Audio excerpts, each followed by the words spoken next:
Pokemon GO recently dropped their content update for April, and it is a lot better than March. Let's get straight into our calendar, and we're going to kick off with our 5-star raids that are going to be happening in the month of April. From the 1st to the 7th, we have Regidrago. If you guys didn't know, Regidrago is definitely worth raiding. It is currently the 16th best Dragon-type attacker, but you are going to need Dragon Breath and Dragon Energy, which both require Elite TMs, which is very interesting, but it's actually in the Ultra League as well, where this Pokemon performs incredibly well. The rankings do jump from day to day, but currently is hovering around that 15th spot, which I think is super impressive as of recording this video. Regidrago will be leaving on the 7th, and then coming in on the 8th at 10 AM, we're going to see Kyogre making its return, which is amazing, from the 8th until the 14th. If anyone wasn't aware, Kyogre is currently still the 8th best water type attacker in the game with Origin Pulse. But remember, this is not the primal Kyogre. If you transform Kyogre into its primal form, it is undoubtedly the best water type attacker in the entire game. It's got incredible DPS, but its TDO is so impressive. It's a very bulky Pokemon. It's very, very difficult to take down. Definitely worth raiding. Try and get yourself a hundo. And even in the Master League right now, Kyogre is still a very good pick, still hovering around the kind of that top 20 spot. Definitely worth raiding. Then back to our calendar again. The raids are popping off so far. On the 15th until the 21st, Groudon will be making its return. Groudon right now, as a ground type attacker in its regular form, is currently the 9th best ground type attacker in the game, and in the Master League as well, it's currently hovering around the 20th spot. But it's of course the primal Groudon as well as the primal Kyogre that are your big hits here. It is undoubtedly one of the best Pokemon in the entire game. It is easily the best ground type attacker in the game. Of course, on the candy side of things, primal Kyogre is going to grant you candy for water, electric, and bug type Pokemon, and for primal Groudon, you're going to get extra candy for fire, ground, and grass type Pokemon, because they're all boosted in sunny weather and rainy weather respectively. Out of this entire game, these are two Pokemon you really want to get hundos for. Then coming in on the 22nd, we have Tapu Koko, which will be returning. Tapu Koko is an electric and fairy type Pokemon. This will not come with Nature's Madness, which is its speciality move, especially on the fairy type of things. As an electric type attacker, it's the 24th best in the game with Volt Switch and Thunderbolt. As a fairy type attacker with Nature's Madness, which will require an Elite Charge TM, is currently the 7th best in the game. Very strong Pokemon there too. Finishing off the month from the 29th until the 5th of May, we have Tapu Lele making its return. Tapu Lele, again, 1 in 20 shiny rate, a really stunning shiny. As a psychic type attacker with Confusion of Future Sight, is currently around the 32nd spot. As a fairy type attacker with Nature's Madness, it's even better than Tapu Koko, currently sitting in the 6th spot. Very worth it, but it's also in the Master League where this Pokemon performs incredibly well, currently breaking into the top 40 as of recording this video. Very underrated Pokemon as well. Those are your 5-star raids. What are going to be the mega raids going down? First and foremost, back to our calendar, Mega Magnetric from the 1st to the 7th will be making its return. Mega Magnetric is currently the best Mega Electric type Pokemon in the entire game right now. It's currently the 5th best Electric type attacker in the game with Thunder Fang and Wild Charge. That'll be rotating out on the 7th. On the 8th until the 14th, we have Mega Aerodactyl making its return. If you guys were not aware, Mega Aerodactyl is the 5th best rock type attacker in the game with Rock Throw and Rock Slide. But the weird thing, just to point this out very quickly about Mega Aerodactyl, is that it does not have a flying move, even though it is a flying and rock type Pokemon. If this Pokemon got access to something like Fly, it would undoubtedly break in probably into the top 10, possibly even the top 5 or 6 flying type attackers, and that could just have a little move change, very similar to how Moltres got it in the last 2 months, because Moltres never got access to Fly. As soon as it did, it became a much better flying attacker. Mega Aerodactyl will be rotating out on the 14th, and coming in on the 15th, the long-awaited return for Mega Alakazam. Finally, this Pokemon has come back to Mega Raids. It is an astronomically good Pokemon. Just have a look at its base attack stat, guys. Its max CP is 5099, but just look at that attack stat. It's sitting at 367. I can comfortably say this is one of the highest damage output Pokemon in the entire game. Very few people use this Pokemon, and I'm not sure why, because it even gets access to something like Shadow Ball. So when you're up against something like a Shadow Mewtwo or a Mega Mewtwo, this Pokemon is going to come in huge handy because it can resist a lot of the Psychic type moves as well. Make sure to get yourself a Mega Alakazam. It is currently the 2nd best Psychic type attacker in the entire game. Very worth it. Get the Mega Energy for it. That'll be rotating out on the 21st. On the 22nd, as we look at our calendar again, we can see Mega Sharpedo making its return. I'm not sure if we've seen Mega Sharpedo since its own raid day, maybe one only other time, but as a water type attacker, it's still pretty solid. It's in the 21st spot with Waterfall and Hydro Pump, and as dark type attacker with Bite and Crunch, which is actually a really good combination. It's just breaking into the top 30. Not one of your better attackers, but but if you couldn't do Kyogre, and if you don't have any other better water or dark type Pokemon, a great place to start. Then back to our calendar again, on the 29th until the 5th, Mega Bayonet will be making its return as well. This is an all ghost type Pokemon, and it hits very hard, although it is a very glassy Pokemon. Very underrated as an attacker, as a ghost type, with Shadow Claw and Shadow Ball as currently the 4th best ghost type attacker in the game. We cannot finish off these raids without looking at our 5-star Shadow Raid boss for the whole month of April, which is going to be Shadow Latios. Its max CP is 4310, an attack of 268, very strong, a defense of 212, and a stamina of 190. Please bear in mind that because this Pokemon is a Shadow, its attack is going to be increased by 20% and its defense will be decreased by 20%, which means that attack value is going to get boosted even more, which means as a Dragon type attacker, it is currently the 22nd best in the game with Dragon Breath and Dragon Claw, and as a Psychic type attacker, it's actually breaking into the top 10 with Zen Headbutt and Psychic, and in the Master League as well, it's still hovering around that top 30 spot, so Shadow Latios is definitely a good Pokemon to go after. I'm not sure if that shiny rate is 1 in 20, but if you do want to go after that shiny, it is absolutely stunning, just like it is with Shadow Latias. Just before we wrap up these raids, please remember every single week on Wednesday from 6 to 7 p.m. local time, a local raid hour will take place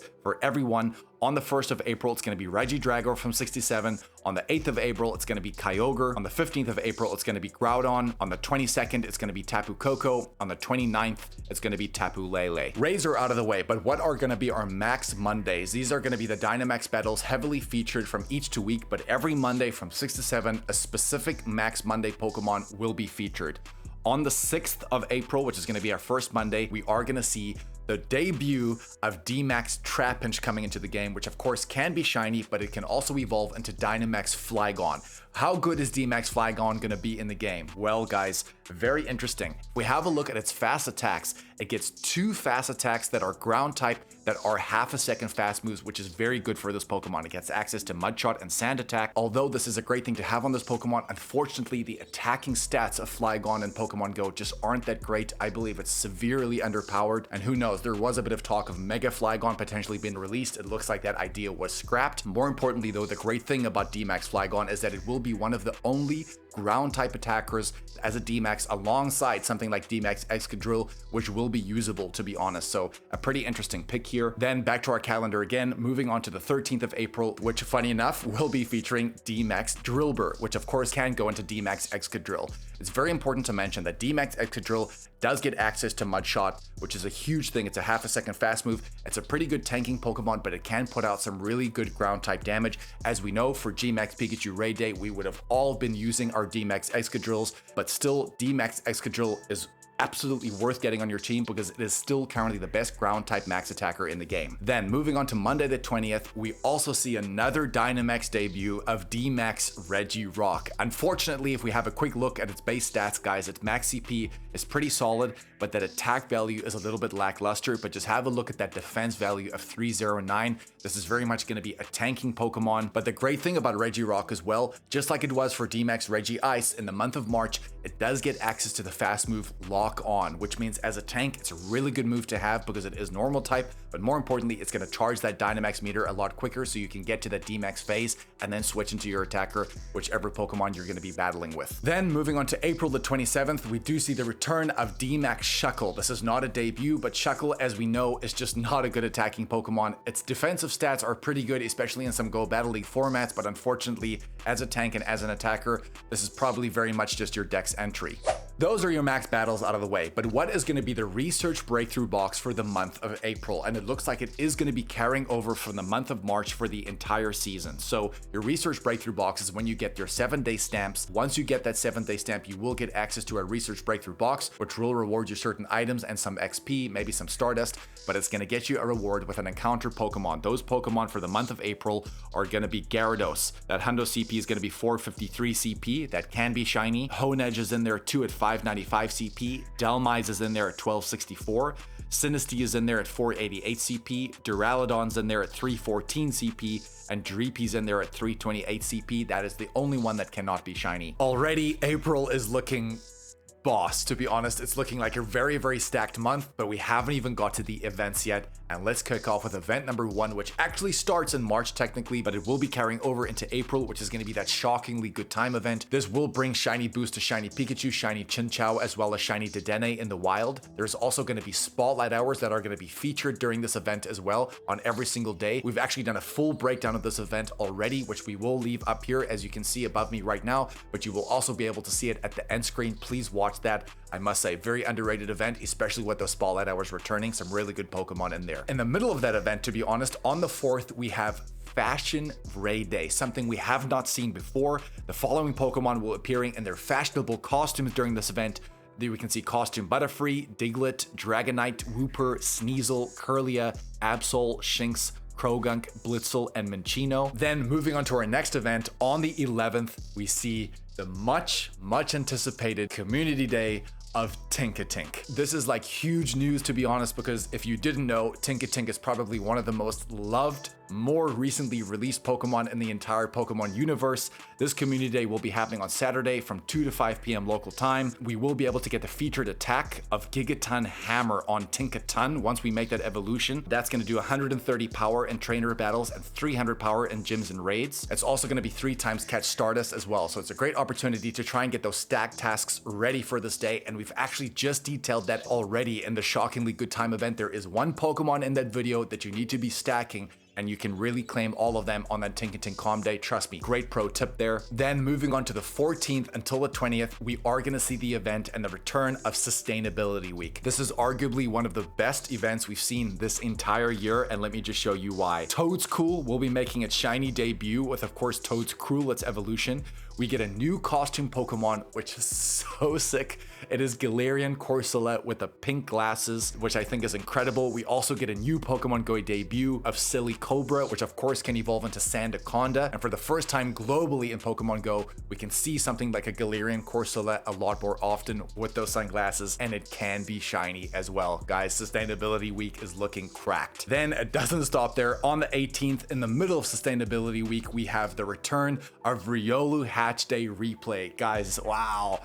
April's bringing the heat big time. Riolu, of course, can go into Lucario and eventually Mega Lucario. It is currently the best fighting type attacker in the entire game, and it has been in the game for some time, guys. Great opportunity. I'm going to be hitting this very hard. Then moving on to 25th, which is going to be the return of the 3 Kanto starters for their own G-Max Battle Raid Day. If you did miss it the first time round, or if it was far too difficult for the teams you had at the time, they are making its return. G-Max Charizard, G-Max Blastoise, as well as G-Max Venusaur. All of these Pokemon are going to serve you very well, especially if you don't have other G-Max on your teams. And then the last event of the month is going to be a Steel type event called Steeled Resolve. We don't have the leaked details of that just yet, but it's also going to be taken over by Team Rocket. Of course, this will bring the opportunity to remove frustration. We will get new Shadow Pokemon. Leaders are going to get new Shadow Pokemon as well. And with the new recent Shiny Changes update, all Shadow Pokemon coming from grunts if their Shinies have been released can be Shadow Shinies. Guys, April is looking like an absolute banger. Let us know what you think in the comments. All right, guys, love you so much. Go with us. Please smash that like and subscribe button. April is stacked for sure. We can't wait to play this month. It's probably, and it is, it's a lot better than March. Love you. Go with us. Like, subscribe, hype, and we'll catch you in the next one, baby. Shh.